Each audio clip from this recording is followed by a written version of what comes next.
Amis francophones, croyants ou non-croyants, je vous salue dans le beau nom de Jésus-Christ. Et oui, comme vous le voyez sur euh,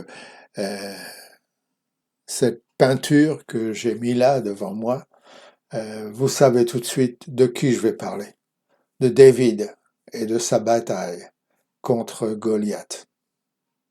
Voici ce que nous lisons dans 1 Samuel 17, 48-49.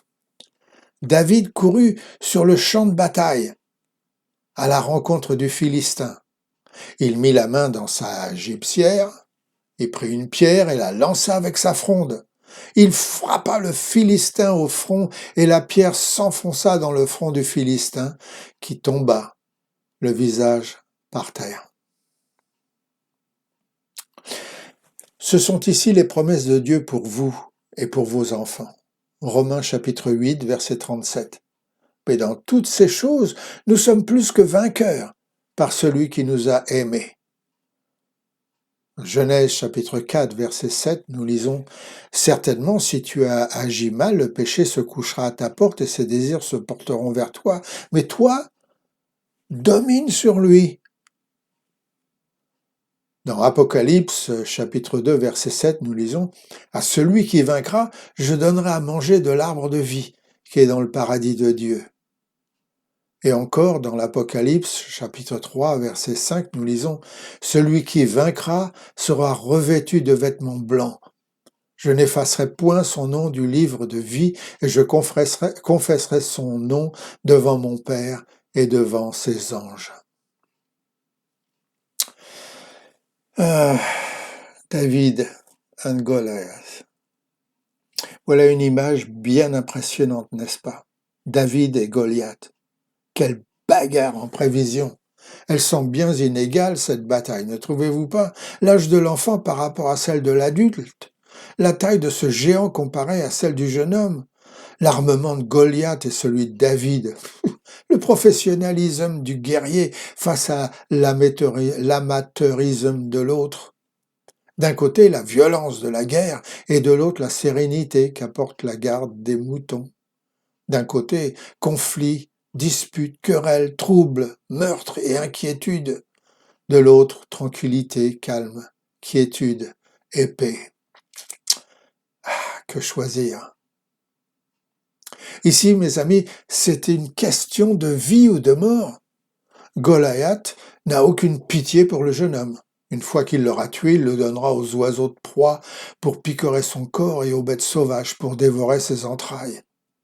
Ici, il est question de défaite totale et sans équivoque. Il n'y a pas de place pour la compassion, la miséricorde, l'attendrissement. La défaite sera impitoyable, inhumaine, cruelle, implacable. Si David ne tue pas Goliath, alors Goliath, certainement, tuera David.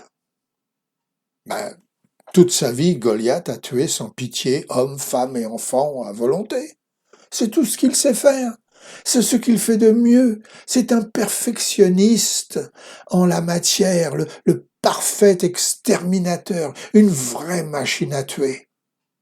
Ce que cette grande brute de Goliath ne comprend pas, alors qu'il s'approche de David avec sa longue épée, sa lance, son armure de bronze, recouvrant son poitrail poilu, ses jambes couvertes d'énormes protèges tibias, ce que cet animal, cet inorganique Goliath ne réalise pas dans sa petite cervelle d'oiseau recouverte d'un casque protégeant je ne sais quoi, c'est que le jeune David vient au nom du Seigneur Tout-Puissant, El Shaddai, le Dieu des armées d'Israël, El Elyon.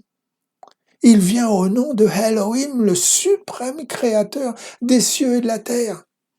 Et que celui-ci ne sauve ni ne secourt par le glaive et la lance tous ceux qui lui appartiennent, mais seulement par la foi et la confiance. Et justement, le petit David déborde de cela. Vous voyez, mes amis, le petit David est la démonstration de ce que l'on doit trouver chez le soldat de Jésus-Christ. Le christianisme vrai est essentiellement victorieux parce qu'il est débordant de foi et de confiance en Dieu.